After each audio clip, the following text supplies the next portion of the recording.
ভোটের বাকি আর মাত্র ২৯ দিন, এখনো মেলেনি অনেকের জোটের হিসেব। এদিকে পোস্টাল ব্যালটে ইচ্ছে করে কিছু দলের প্রতীক সামনে রাখার অভিযোগ উঠেছে। লেভেল প্লেইং ফিল্ড নিয়ে পাল্টাপাল্টি অভিযোগে উত্তপ্ত নির্বাচনী মাঠ। ভোটের মাঠের সবশেষ তথ্য আর প্রার্থীদের কার্যক্রম নিয়ে নির্বাচনের সময় সঙ্গে আছে আমি মাহাদ ইসলাম ধ্রুব। শুরুতেই জানিয়ে দিচ্ছি শিরোনাম।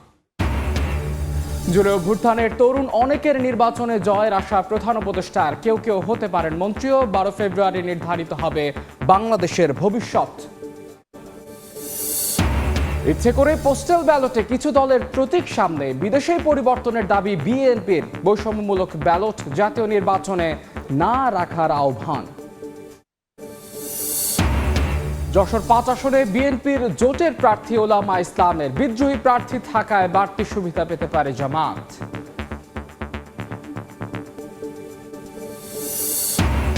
শেরপুর ৩ আসনে ত্রিমুখী লড়াইয়ের আভাস। বিএনপির বিদ্রোহী প্রার্থী থাকায় সুযোগ নিতে মরিয়া জামাত। সরগরম ফরিদপুর ৪ আসনের নির্বাচনী মাঠ।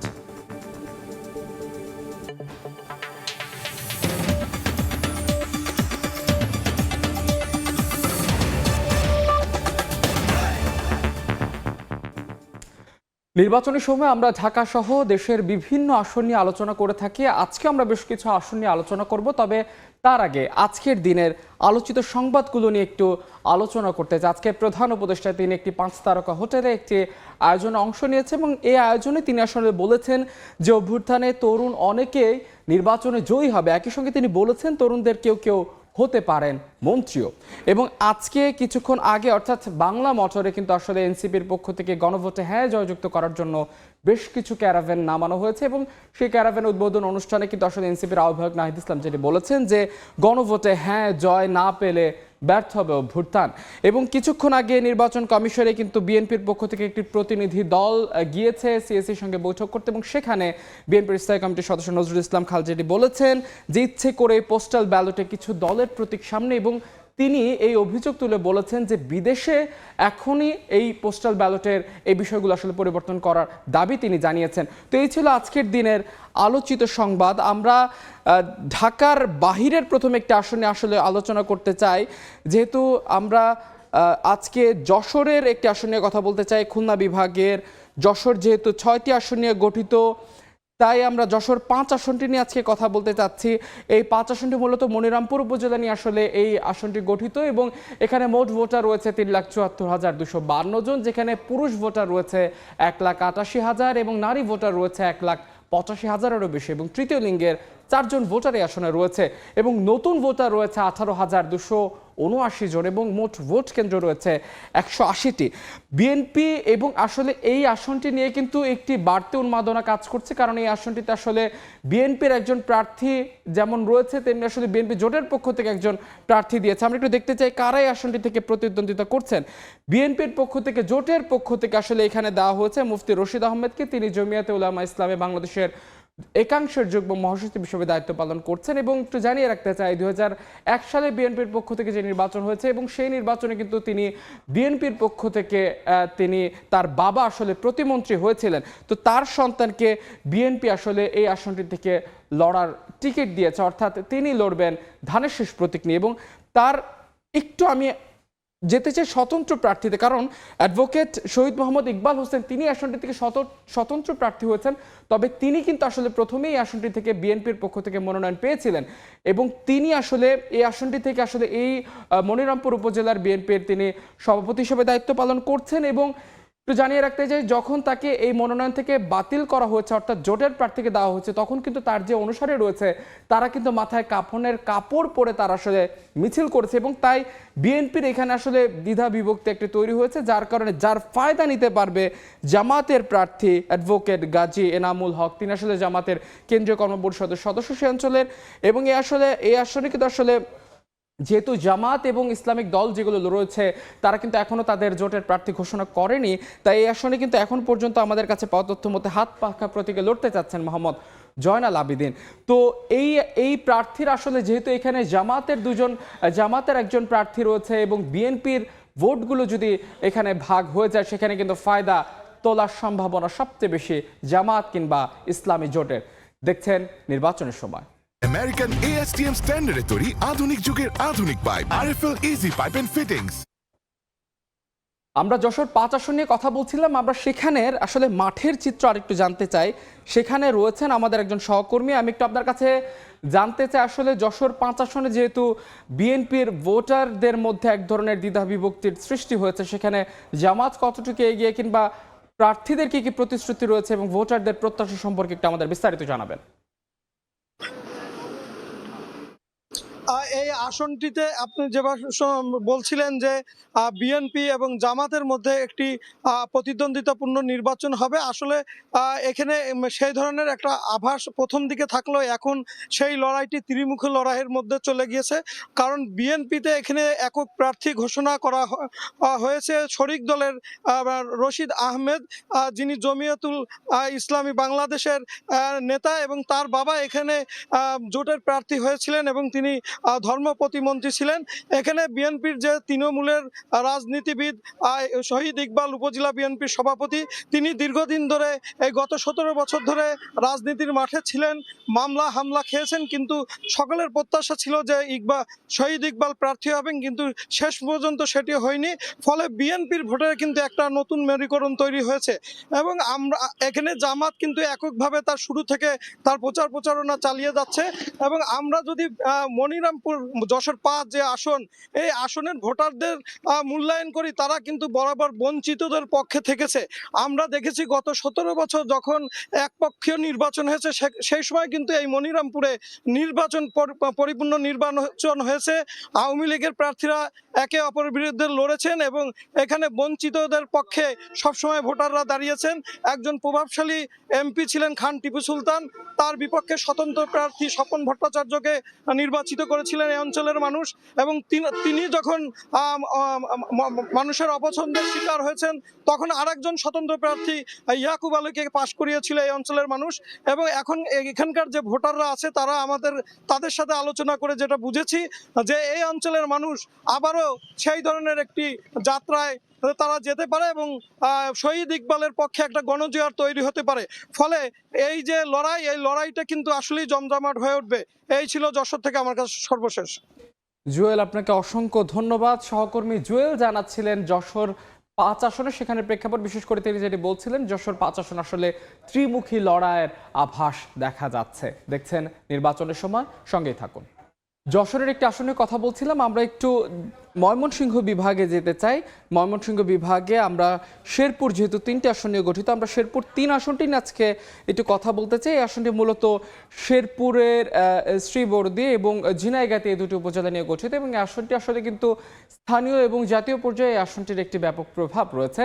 বিশেষ করে এই আসনটির মোট ভোটার রয়েছে 4,13,377 জন, যেখানে পুরুষ ভোটার রয়েছে 2,05,000 ভোটার রয়েছে এবং নারী ভোটার রয়েছে 2,08,000 এবং তৃতীয় লিঙ্গেরও কিন্তু 7 জন ভোটার এখানে রয়েছে এবং এই আসনটিতে মোট ভোট কেন্দ্র 128টি এবং শেরপুর 3 আসনটি কিন্তু আসলে একটি প্রতিদ্বন্দ্বিতাপূর্ণ একটি আসন। বিশেষ করে এই আসনটিতে বিগত দিনগুলোতে কিন্তু দেখা গিয়েছে যে আসলে প্রতিদ্বন্দ্বিতাপূর্ণ নির্বাচন হয়েছে এবং এবারও ত্রিমুখী লড়াইয়ের একটি আভাস পাওয়া যাচ্ছে। তো কারা লড়ছেন আসলে শেরপুর 3 আসন থেকে একটু দেখতে চাই আমরা।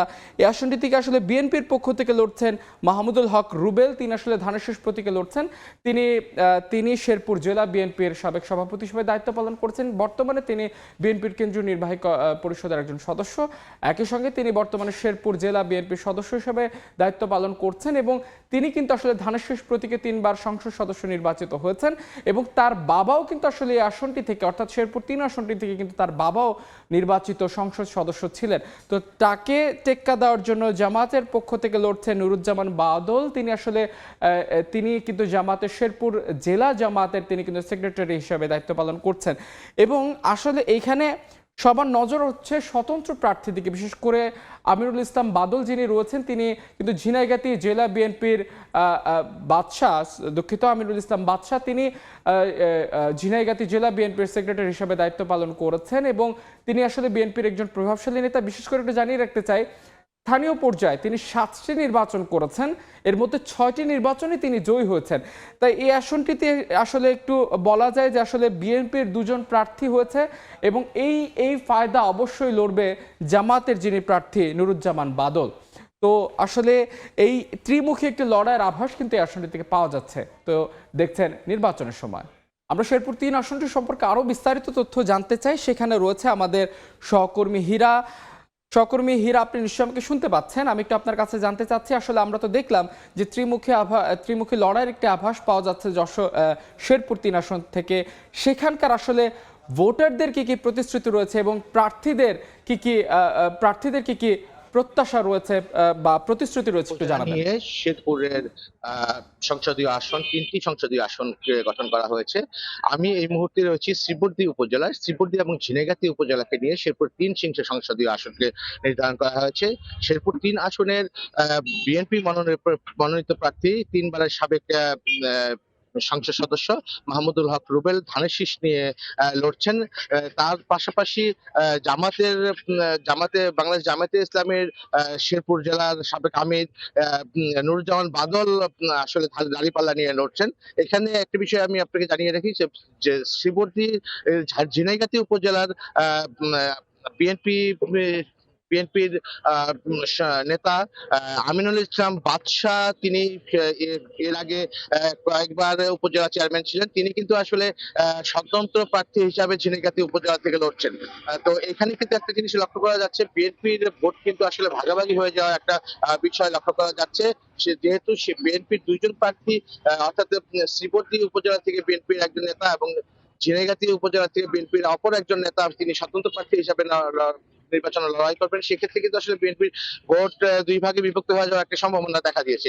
এই সম্ভাবনাকে কাজে লাগিয়ে কিন্তু আসলে জামাতের যিনি প্রার্থী রয়েছেন নুরুজ্জামান বাদল, তিনি কিন্তু এই সম্ভাবনাকে কাজে লাগানোর চেষ্টা করছেন বলে আমরা জানতে পেরেছি। আমরা সাধারণ ভোটারদের সাথে কথা বলেছি। সাধারণ ভোটাররা আমাদেরকে জানিয়েছেন, যদি দেখা যাচ্ছে সে শ্রীবর্দী এবং ঝিনাইগাতীর বিএনপি যদি 2 ভাগে বিভক্ত না হয়ে যান, তারা যদি একত্রিত হয়ে না থাকেন, তাহলে কিন্তু বিএনপির জন্য এখানে কিন্তু এই আসনে কিন্তু আসলে বিএনপির জন্য একটু সমস্যা হয়ে দাঁড়াবে বলে সাধারণ ভোটাররা মনে করছেন।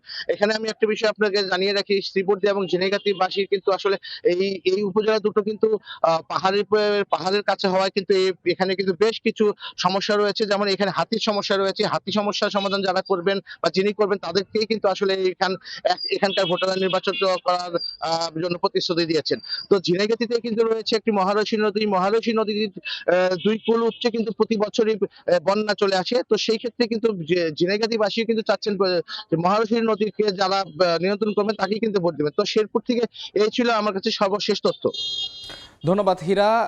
হীরা আসলে জানাচ্ছিলেন আসলে শেরপুর 3 আসনের নির্বাচনের হালচাল এবং সেখানকার ভোটারদের কি প্রত্যাশা রয়েছে। দেখছেন নির্বাচনের সময়, সঙ্গেই থাকুন। খুলনা বিভাগের একটি আসন নিয়ে কথা বললাম ময়মনসিংহের একটি আসন নিয়ে। এবার আমরা একটু যেতে চাই ঢাকা বিভাগের একটি আসন নিয়ে কথা বলতে চাই। আজকে আমরা ফরিদপুর নিয়ে একটু কথা বলতে চাই। ফরিদপুর যেহেতু 4টি আসন নিয়ে গঠিত, আমরা ফরিদপুর 4 আসনটি নিয়ে কথা বলতে চাই। আসনটি মূলত ভাঙ্গা চর ভদ্রাসন সদরপুর উপজেলা, এই 3টি উপজেলা নিয়ে গঠিত, যেখানে একটি পৌরসভা এবং 25টি ইউনিয়ন রয়েছে।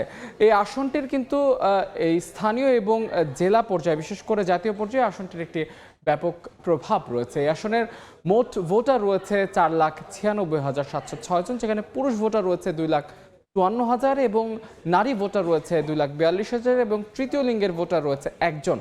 মোট ভোট কেন্দ্র রয়েছে 189টি এবং ভোট কক্ষের সংখ্যা হচ্ছে 971টি। বিশেষ করে এই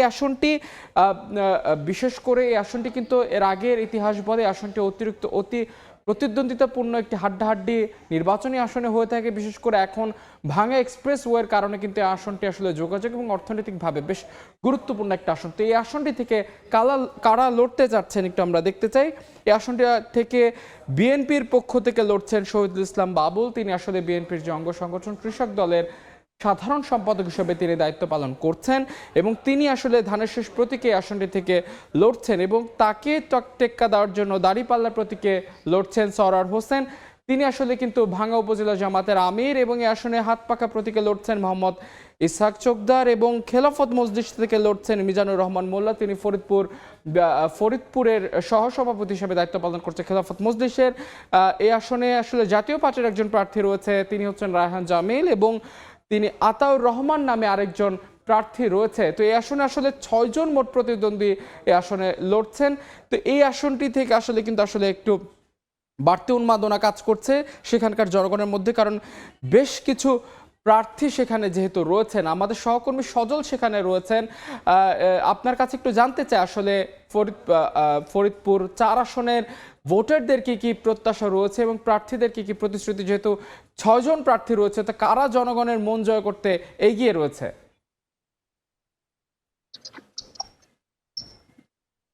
ফরিদপুর 4 আসনটি ভাঙ্গা, সদরপুর এবং চরভদ্রসন উপজেলা নিয়ে গঠিত। এই ভাঙ্গা থেকে, ঢাকা থেকে ভাঙ্গা পর্যন্ত যে এক্সপ্রেসওয়েটি হওয়ার পরে কিন্তু ভাঙ্গায় কিছুটা উন্নয়নের ছোঁয়া লেগেছে। আর যে সদরপুর এবং চরভদ্রসন যে উপজেলা দুইটি রয়েছে, এটা কিন্তু আসলে নদী ভাঙ্গন কবলিত এলাকা এবং চরাঞ্চল রয়েছে এখানে।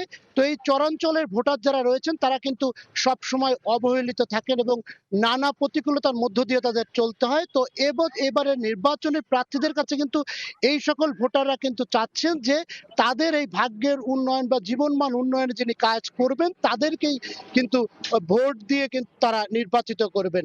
তো এই আসনটিতে 6 জন প্রার্থী তারা কিন্তু প্রতিদ্বন্দ্বিতা করছেন এবং প্রচন্ড শীত এবং কুয়াশা উপেক্ষা করেই আচরণবিধি মেনেই বিভিন্ন দোয়া এবং উঠান বৈঠকে কিন্তু অংশ নিচ্ছেন।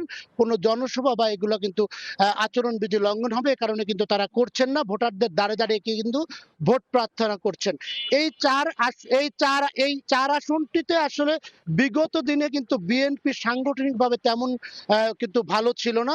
এই বিএনপির প্রার্থী শহীদুল ইসলাম বাবুল, তিনি মনোনয়ন পাওয়ার পরে কিন্তু আসলে এই যে আসনটির কিন্তু এই বিএনপিকে চাঙ্গা করেছেন এবং বিশেষ করে একাধিক চেয়ারম্যান সহ তাদের লোকজন যোগ হওয়াতে কিন্তু এই বিএনপি প্রার্থী কিন্তু শহীদুল ইসলাম বাবুল তিনি শক্ত অবস্থানে আছেন।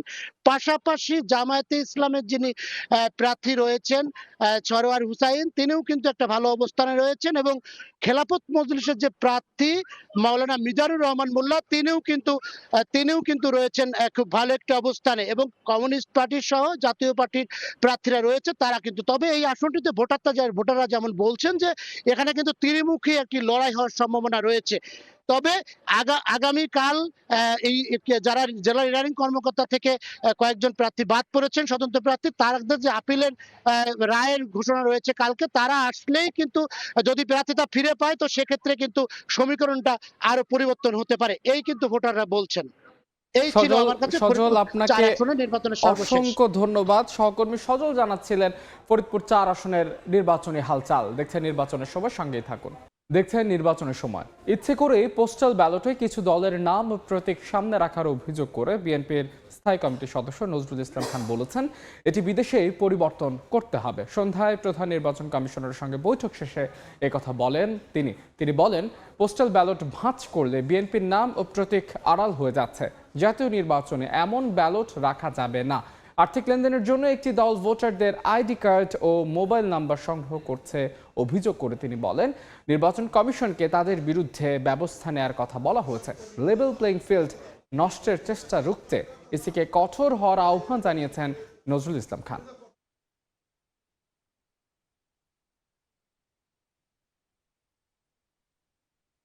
লেভেল প্লেইং ফিল্ড ঠিক রাখার জন্য আমরা ক্রমাগত চেষ্টা চালিয়ে যাচ্ছি।